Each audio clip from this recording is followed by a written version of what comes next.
Welcome to the Indie Beacon Show, where readers can discover great new books by indie authors. Your hostess for today's show is Mary Ann Faremouth. We hope you do enjoy today's show. Welcome to the Indie Beacon Show, a division of Authors Marketing International, an organization that supports and promotes authors all over the world. My name is Mary Ann Faremouth. I'm a multi-genre author, recruiter, corporate trainer, and speaker. And today I'm just delighted to have an award-winning author on my show that I highly respect. This Texas author has been inspired to write children's books with a gentle moral lesson, and I think we can all relate to the necessary ingredient that would offer all of us these days. And Stephanie, not only is she an award-winning author, but she's also an accomplished marketing professional and holds an MBA from the University of Texas at San Antonio, as well as a BA in Child and Family Development from the University of Akron. She's a bright woman. She has a heart of gold. She's doing some amazing things out there. Help me welcome Stephanie Cameron. Stephanie, say hello to everybody. Hello. Thank you so much for having me. What a delight and pleasure. Well, we're just thrilled to have you here. And I think what you're doing is just so wonderful these days. I mean, on my side of the desk as a recruiter, I see, people grow up, they get jobs. And I think if we start them with the right mindset at an early age, I think amazing things can happen. But tell us how you got inspired to write children's books. The day that I wrote my first book, I don't think I was set out to actually do that. I had a quiet moment of reflection, and that's a very rare thing for a working mom. And I just noticed in this quiet moment, some words were coming out that were very sweet and rhyming, and I got a pad and pencil and another cup of coffee and kind of went for it. And at the end of it, I realized, hey, I could probably, explore this as a book. And that was really where my journey began as an author. And that was almost 10 years ago. And ever since that time, when I achieved being published and I got to be with readers and I got to hear what they were thinking and feeling about the book and how the story connected with them, it just became like really magical for me. I don't know if there's a better word than that. Something really special about that. And then I just wanted to keep going. Oh, that's wonderful. That's wonderful. I think that's great to hear, Stephanie, because I think that gives our listeners out there hope. People that are on the fence about writing. I know I never thought I could write. I never thought I was quite good enough to write, but I think, you're a good example, and so many other authors are, of just putting the pen to paper and just doing it. And, the results usually are really, really good. But tell us about your first book. Was that LMA? Yes, my first book was LMA, The Courageous Cheerleader. It's the one in the back here that's sort of red. That was my first picture book. It started out real simple, written in rhyme. It's sweet cartoon characters, and it's a hedgehog that faces bullies. She is on the cheer team, has to kind of decide what she's going to do about this situation where they're not being nice to her. And in the end, just through showing kindness, she sort of wins folks over, and something really sweet happens at the end. And it came from a point of inspiration of just this healing time that I was having in my own adult life. I think that's why the words came that morning. Just working through some reflection and some healing and some look back on, how there had been some things that I had overcome in my life. And, that turned out to be a true story and my very first picture book. And after that, and connecting in that way, I knew I kind of wanted to keep going. But that was really the very first one, LMA, The Courageous Cheerleader, Facing Bullies with God's Help. That's great. Well, tell us about the hedgehog that I hear you take with you to events. What's that about? I know, I do. If you do a Google search, she's sort of like legendary, and I've had several of them because it's been so long now. And unfortunately, those little hedgies, they don't have the life of a dog, they're just the shorter lifespan. But when the illustrator came up with the proposal for a hedgehog for the main character to reflect the essence of this character that was like, the embody of the moment, we started getting hedgehog pets and taking those with us, and the kids just went wild for them. So whenever I would go to a book event, I would ask permission and bring a live hedgehog in an acrylic case with the book itself. And it just was such a sweet added touch, because I got to educate people on what it's like to own a hedgehog, have a hedgehog as a pet, and sometimes I could even get it out and let them touch and feel and play with it as well. Well, that's a great idea. Well, that brings all the kids together too. All of it. Adults too. Adults love it too. Everybody kind of went wild for that. Yes. Oh, that's wonderful. That's wonderful. So how long of a time was there between your first book and your second book? My first book was 2014, and then it republished under a new publisher in 2017, but really is 2014 is when I started. And the next book didn't come until 2020. And that was right in the middle of COVID, actually. So I literally launched a book in 2020, the heart thick of COVID, which is sort of why I'm trying to get out there now, because it was really hard to launch a book at a time when you couldn't do face-to-face events and connect, personally. But that was the time period. And in between those two writings, I never really saw myself as going into chapter book. I didn't think I had the patience for it, quite honestly. I was sort of a short writer. I like to kind of get in, tell my thing, and like get out. But I had another moment where I had some time to reflect. And in this reflection time, I was thinking specifically about an event that had happened in our lives that to me was kind of funny. And I thought, people would never believe that actually happened if you didn't tell them that actually happened. And I just kind of started developing an outline in my mind and went to my family and said, I think I need to write another book. I think this one's going to be a chapter book. And I really just went for it in a series of a few days and had, draft one. And that's how that second one came. And there was a chapter book. What is Chicken Feathers about? Chicken Feathers is actually a true story about my daughter, Alyssa. Alyssa is a senior in high school now. She's getting ready to graduate and go to Texas A&M in the fall. When she was in grade school, she had this really cool coat that she loved that we got from Old Navy. And one day she got teased at school and came home mortified by whatever this moment happened, and would not wear the darn thing ever again. And it was a fabulous coat. And she would freeze to death before she would put that coat back on. And the person that, did this kind of lived down the street. And I was always like, this boy over here that lives down the street ruined my daughter's fashion, with this fashion statement.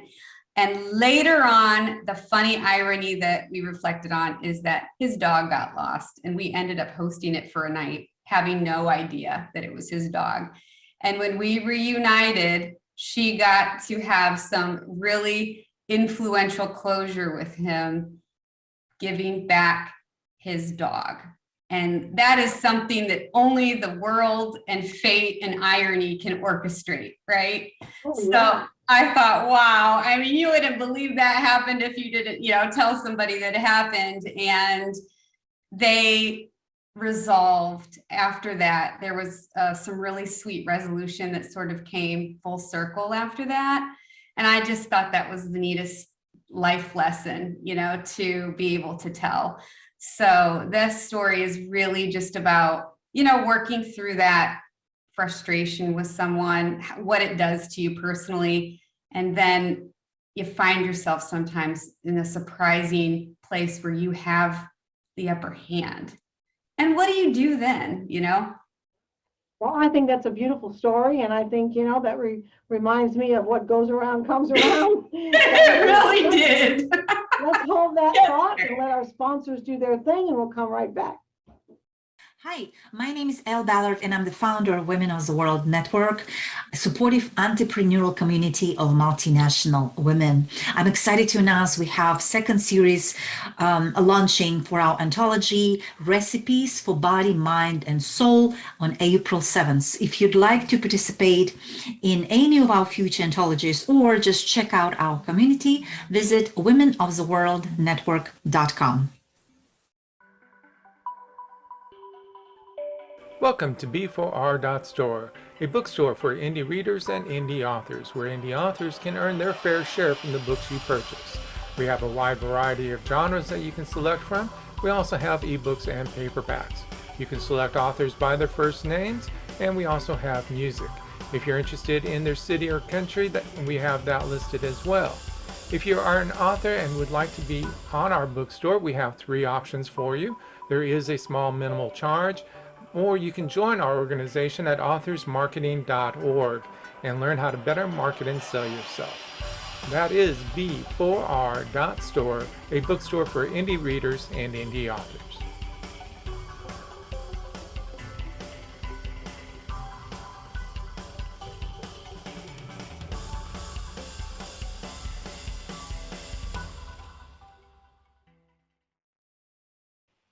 Hi, I'm Charles Brakefield. And I'm Rox Berkey. Together, we write as Brakefield and Berkey.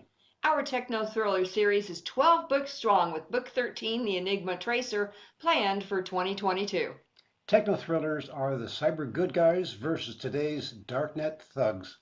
We added our series prelude, Out of Poland, a 1939 historical novella, in 2021. We also have 8 short stories available in family and women's contemporary genres, with more planned for 2022. Please visit our website, enigmaseries.com, to learn more about why we say technology is today's weapon of choice. Thank you. Welcome to the Indie Beacon Show, where readers can discover great new books by indie authors. Your hostess for today's show is Mary Ann Faremouth. We hope you do enjoy today's show. Welcome back to the Indie Beacon Show, a division of Authors Marketing International, organization that supports authors all over the world. My name is Mary Ann Faremouth. I am a multi-genre author. And we've been talking to the lovely Stephanie Cameron, who is a Texas award-winning author that writes children's books. And she was telling us about the inspiration she had to write her 2 books, which I think, you know, these days, the storyline of her books is just so necessary and helpful, not just to children, but to all of us. Stephanie, you've done so well. You've won some really prestigious awards on these 2 books. What is your vision for the future? Are you going to write more books? You know, what are you thinking? I mean, it sounds like you've got a real talent here to write in a way that helps so many people, and your books are so beautifully displayed. So what about the vision going forward? Yes. Well, I have a vision board, actually. It's one of the things that grounds me. I have this visual, and I have some things on there about my books, but one of the things that is a vision that I'm really hopeful for is it's probably even more important, I think, than New York Times status, is I really would love to be nominated for a Texas Bluebonnet Award. I'm in the last sort of year of being able to be nominated. So some of the things that I've done to put chicken feathers in reviews, put chicken feathers in contests, is to try to gain some credibility to really attract that library market and hopefully get some consideration there for this next cycle of, you know, being put on a reading list, a master reading list, and kind of just showing Texas, where I live, you know, this story, and get it into a wider audience. So that's really one thing just about chicken feathers in general, is hoping I can break into that. The future, though, I do have one more book on my mind.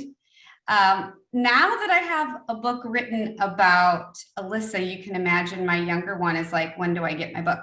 So I have some pressure here because you can't do for one and not the other. So she's been bugging me, asking me, like, what am I going to do about this? And I have a really clever idea. So my next goal is about that one. And if I time it right and do what I hope to do with it, it'll be entertaining, and it will also offer a gentle moral lesson in it as well. So hopefully that one will be that coming soon for her. Exciting, that's great. And I mean, I have 2 sons, so I certainly understand what you're saying. Heaven forbid that you do something more for one than the other. I mean, you never hear the end of it. But the Bluebonnet Award, obviously, it's a Texas award, but is it something that would allow you also, like you said, to get the books into the libraries? Yes, but I think that's kind of a gateway into that library market, because and I've been a supporter of Texas Library Association for years, and I've done a lot with the organization. But yeah, I look at that as sort of just a prestigious, coveted thing about being a Texas native. And, you know, Texas, we love Texas, right? So there's that, and it would be sort of a gateway in, I think, to opening it to other markets, just to get a little bit more attention here in Texas. And it's precious for the age group of Bluebonnet Award as well, because it's really geared towards children. It's children's. That's great. Now, you have these books, I'm thinking, on Amazon and Barnes and Noble, but do you do anything with, you know, do you take these books to, you know, festivals? I mean, I was in the Tucson Book Festival, and you know, in our booth, the books that we sold the most were children's books. So do you do things like that too, Stephanie? And, you know, I know with COVID that's been somewhat restricted, but do you plan to do things like that in the future also? And, you know, go to some of these I festivals? absolutely do. After the drought of COVID, where we couldn't meet face to face, in the fall, I was invited to Bernie to a book festival, and it was so refreshing. And like, to your point, the kids loved it, and it was like there was this pent up, you know, energy that was being soothed through the connection of readers, authors, and the books. And it was a wonderful experience. I back in the day, before, you know, we had our COVID drought, I call it, for face-to-face events, I would try to do about one a month. That's such a special part, you know, so I do that. I also do school visits. So I have done school visits where I go into classrooms or, you know, fuller library settings and present, talk about how to write, what the publishing world is like, what is, you know, vision for kids who want to publish books, and give them a little education in it, give them an orientation to my genres, take questions about, you know, what they've read, and just really try to inspire literacy, the desire to read, and the desire to write, and, you know, push that forward into kiddos. So I basically say yes wherever I'm invited. That's wonderful. I think, to your point, I think that one thing COVID has taught us is to not so much about me, but about we. How can we do what we do and contribute to others and help others, you know, through the process with what we do? And I even, you know, in the work world, I see that too. The candidates that are more about we than me, I think, are the ones that are going to do better. And so I think your books are really, you know, they have a poignant, a very, very important message, and especially in these times. And I'm excited that you've got the other book on the docket about your other daughter. That this hedgehog story is amazing. It's so funny, but you radiate so much warmth and so much genuineness. I'm thrilled to know you, and that you are a part of Authors Marketing International, because what I found in you know, being a part of this group is that we learn so much too, Stephanie, from other authors. And I'm a new grandmother. I have an 8-month-old granddaughter. And so I have on the docket to write a children's book. So talking to you is getting me all fired up now. So I think, you know, the more we do with other authors and listen to their stories, I think we learn too. And, you know, the thing that I think is so amazing here for our listeners is that you are an example of a woman that is so multidimensional. You're an author, you're a professional woman, you're a mom, you're a wife, and you've got that beautiful smile. You seem so happy, and it's hard to fit into all those roles. It is hard to fit into all those secret. I mean, how do you do it?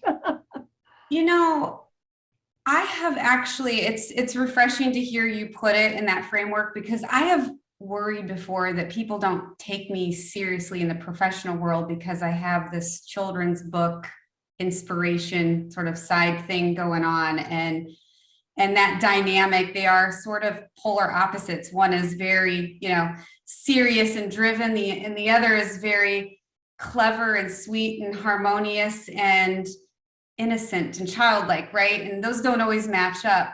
And I think really how it's happening, which I can't tell you exactly how it happens, because when you say that, I'm like, I don't know how it exactly happens.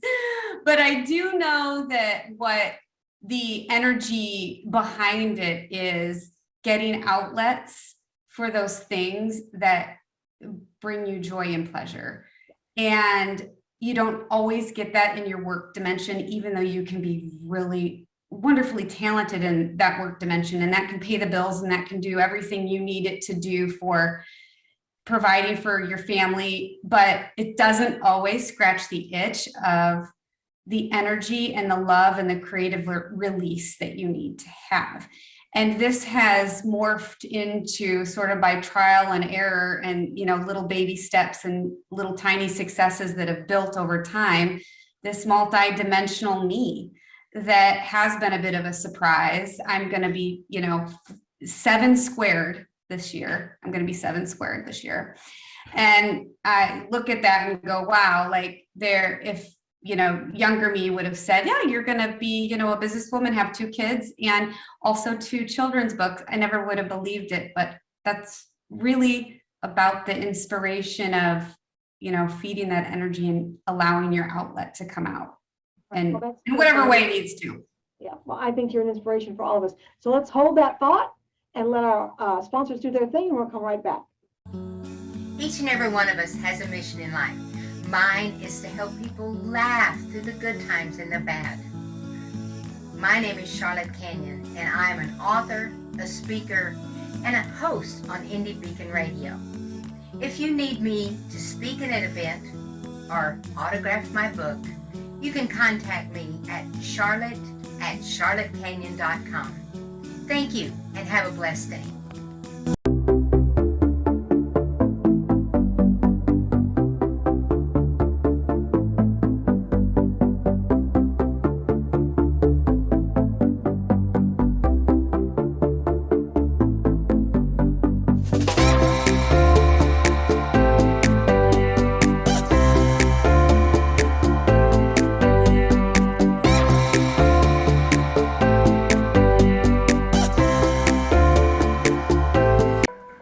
Authors Marketing International, a membership-based organization where members learn how to better market and sell themselves.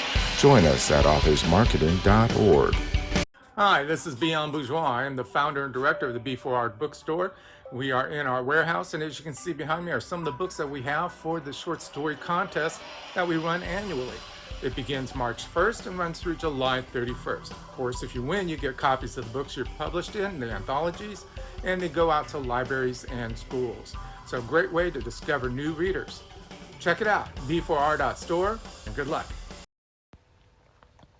Welcome to the Indie Beacon Show, where readers can discover great new books by indie authors. Your hostess for today's show is Mary Ann Faremouth. We hope you do enjoy today's show. Welcome back to the Indie Beacon Show, Division of Authors Marketing International. My name is Mary Ann Faremouth. I'm a multi-genre author. We've been talking to Stephanie Cameron. She is a children's author, and she's been telling us so many wonderful, exciting things about the multi-dimensional roles that she serves. And I think at the end of the day, she's a real testament to the human element, to bringing heart into whatever she does. And I think in the world we have right now, that's such a necessary ingredient. So Stephanie, tell us and tell our listeners out there, if they want to get a hold of you, if they want to have you come to their school or pick up a book for one of their children, how do they find you? How do they get a hold of you? I think the best way to get a hold of me is right now email.